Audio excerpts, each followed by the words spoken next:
बहुत समय पहले की बात है। भारत के एक छोटे से गांव हस्तिनापुर में मदन अपनी पत्नी कोयल और 9 साल की बेटी पूजा के साथ एक छोटे से घर में रहता था। वे मेहनत मजदूरी करके किसी तरह अपना जीवन निर्वाह कर रहे थे। मदन जमींदार के खेतों में दिन भर मेहनत करता था, वहीं कोयल घर संभालती थी। सर्दी बहुत नजदीक आ चुकी है और हमारे पास सर्दियों में पहनने और खाने के लिए कुछ भी नहीं है। ठीक कहती हो, हमें कुछ करना होगा। आखिरकार सर्दियां आ चुकी थी। यूँ तो हमेशा ठंडी के समय -1-2 डिग्री तापमान रहता था, लेकिन इस साल तापमान बहुत ही ज्यादा गिर गया था, जिससे ठंडी बहुत जोरों से अपना कहर ढा रही थी। इस वजह से हस्तिनापुर गांव के लोग ज्यादा ठंडी के कारण डरे हुए थे। दिन हो या रात, लोग ठंडी के कारण बहुत परेशान थे।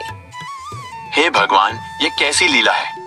आपकी देख रही हो कोयल, इस साल कितनी ज्यादा ठंडी पड़ रही है। इतनी कड़ी ठंडी में काम करना भी बहुत मुश्किल हो गया है।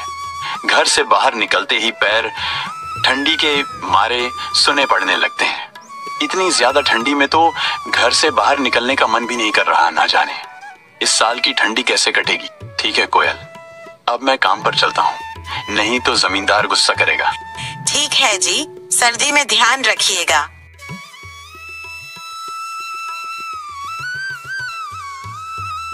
बेटी, तेरे पापा भी काम पर चले गए हैं और अब मैं भी अपना काम कर लेती हूँ। तुम अपना अच्छे से ध्यान रखना। बाहर मत निकलना, बहुत ठंड है। जब धूप निकलेगी तब बाहर जाना। ठीक है मम्मी, आप बेफिक्र रहिए, मैं घर से बाहर नहीं जाऊंगी। मदन ठंड से कांपते हुए जमींदार के खेत पर मजदूरी कर रहा था। जमींदार अपने खेतों का काम कराने के लिए मदन और कुछ और मजदूरों को सख्त निगरानी में रखता था। अरे ओ मदन, काम ठीक से कर ले। ठंड के बहाने सुस्ताने की कोशिश मत कर। तुम लोग काम करते हो बाल भर और पैसे चाहिए थाल भर। अगर आज मेरा काम पूरा नहीं हुआ तो मैं तुम लोगों को 1 रुपया भी नहीं देने वाला। नहीं जमींदार जी, मैं पूरी मेहनत कर रहा हूँ। ठंड बस थोड़ी ज्यादा है, इसीलिए हाथ पैर जम से रहे। लेकिन आप फिक्र मत करो, मैं आपका काम पूरा करके ही जाऊंगा। सुबह से काम करते करते मदन के हाथ पैर ठंड से अकड़ चुके थे और थकान उसके चेहरे पर साफ नजर आ रही थी। लेकिन उसे अपनी पत्नी और बच्ची की बहुत फिक्र थी, इसलिए वह इतनी ठंड में भी जी तोड़ मेहनत कर रहा था। हे ऊपर वाले, ये कैसी परीक्षा ले रहे हो। इतनी सर्दी में भी काम करना पड़ रहा है और अगर मैंने काम छोड़ा तो जमींदार मुझे काम से निकाल देगा और घर कैसे चलेगा। शाम होने को थी। मदन ठंड में किसी तरह काम निपटाकर घर लौटने की सोच रहा था, लेकिन तभी जमींदार ने उसे फिर से काम पर लगा दिया। ओए मदन सुन, आज यह काम पूरा करके ही जाना।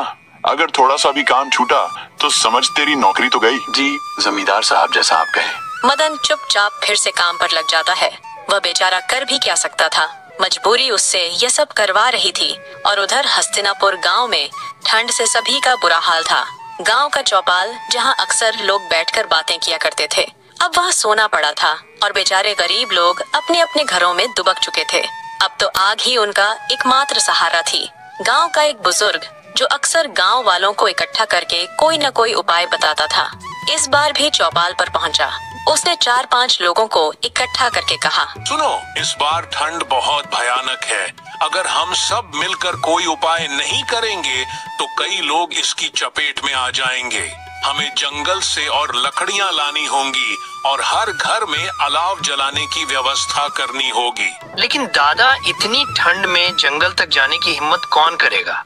ठंड इतनी ज्यादा है कि हाथ पैर सुन पड़ रहे हैं और जंगल में सूखी लकड़ियां ढूंढने में भी बहुत समय लग जाएगा। अरे बेटा, डरने से कुछ नहीं होगा। हमें एक दूसरे की मदद करनी होगी। अगर हमने ठंड के आगे हार मान ली तो गांव के कई घरों के चूल्हे हमेशा के लिए ठंडे पड़ जाएंगे। फिर वे सब निर्णय लेते हैं कि सब लोग मिलकर जंगल से लकड़ियां लाकर सभी के घरों के आगे अलाव जलाएंगे, जिससे कि सर्दी से बचा जा सके। दिन ढल चुका था। मदन अपना काम खत्म करके जमींदार के पास आता है और कहता है, लीजिए मालिक, मैंने सारा काम निपटा दिया है। मुझे कुछ पैसे चाहिए थे, वो मेरी बेटी के लिए सर्दी के कपड़े लेने थे। अरे अभी तो पूरा महीना भी नहीं हुआ और तुमको पैसे चाहिए। कुछ दिन इंतजार करो, फिर मिलेंगे पैसे। जमींदार की यह बात सुनकर बेचारा मदन दुखी मन से घर की ओर चल पड़ता है और उसको घर पहुंचते पहुंचते रात हो जाती है। अजी आ गए। आप इतनी देरी क्यों कर दी आने में? अरे वो जमींदार जी ने रोक लिया था और मैंने पैसे मांगे, वह भी नहीं दिए। अच्छा कोई बात नहीं, आज ठंड बहुत है, आओ हाथ सेक लो। फिर कोयल मदन को पूजा की तबीयत के बारे में बताती है। मदन पूजा के चेहरे की तरफ देखा तो उसका चेहरा सर्दी और खांसी से पूरा लाल हो गया है। इससे मदन चिंता में डूब गया। हे भगवान, यह सर्दी तो अब बर्दाश्त के बाहर हो गई है और आज घर में अलाव जलाने के लिए लकड़ियां भी नहीं है। जमींदार जी ने देर तक रोक लिया, इसलिए लकड़ियां लेकर आने का समय नहीं मिला। मैंने सोचा था कि आज सेठ जी से कुछ मदद मांग लूंगा, लेकिन वो तो आज मुझ पर ही गुस्सा करने लगे। उन्होंने मेरी हालत तक नहीं देखी। जमींदार जैसे लोगों को हमारी तकलीफों से क्या मतलब? उनके घर तो हमेशा गर्म रहते हैं। हम गरीब लोग जैसे तैसे ठंड में भी अपना पेट पालने की कोशिश करते हैं, लेकिन यह लोग हमें इंसान तक नहीं समझते। मदन और कोयल आपस में बात कर रहे थे कि तभी अचानक से पूजा की तबीयत बहुत बिगड़ जाती है। हे भगवान, मेरी बेटी को अचानक से क्या हो गया? है भाग्यवान, इसको बहुत तेज बुखार हो गया है। तुम बेटी का ख्याल रखना, मैं अभी वैद्य जी को लेकर आता हूँ। मुझे बहुत डर लग रहा है, वैद्य जी को लेकर जल्दी आना। आधी रात का समय हो चुका था। बाहर सर्दी इतना कहर ढा रही थी कि पूछो ही मत। मदन बहुत डरा हुआ था और इस भयानक ठंडी रात में वह वैद्य जी को लेने निकल पड़ता है। बेटी घबराओ मत, तुम्हारे पापा वैद्य जी को लेकर आते ही होंगे। तुम टेंशन मत लो बेटी, सब ठीक हो जाएगा। उधर मदन बिना रुके इतनी ठंड में चलते ही जा रहा था। जैसे तैसे मदन वैद्य जी के घर पर पहुंचता है, पर उनकी बदकिस्मती तो देखो, उस रात वैद्य जी अपने घर पर नहीं थे। यह देखकर मदन बहुत घबरा जाता है और वह अपने घर की तरफ दौड़ता है। बेचारा घबराया हुआ मदन दौड़ा दौड़ा घर पहुंचता है। घर के अंदर जाकर जो देखता है उसका कलेजा फट सा जाता है। अरे कोयल, ये क्या हुआ? और पूजा की आंखें क्यों बंद है? पूजा को क्या हुआ? भगवान ने हमसे हमारी बच्ची छीन ली। बेचारी नन्ही सी जान पूजा इस बेरहम सर्दी के थपेड़ों को नहीं सह पाई। उस बेचारी की क्या गलती थी जो इस भयानक ठंड ने उसे अपने परिवार से अलग कर दिया। वे दोनों पति पत्नी उस बेरहम ठंड से हार चुके थे। उन दोनों की वह दर्द भरी चीख उस तेज ठंड को चीरती हुई पूरे गांव में गूंज रही थी।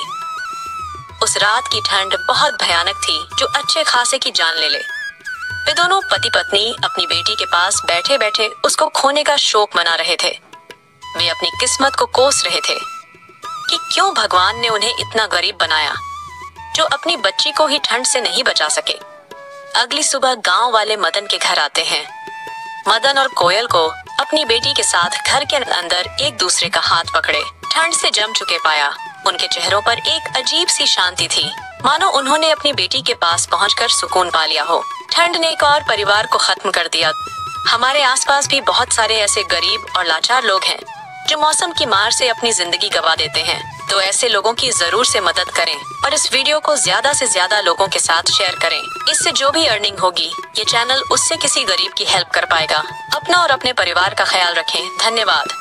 ऐसी ही मजेदार कहानियाँ देखने के लिए हमारे चैनल को लाइक, सब्सक्राइब और शेयर करना ना भूलें।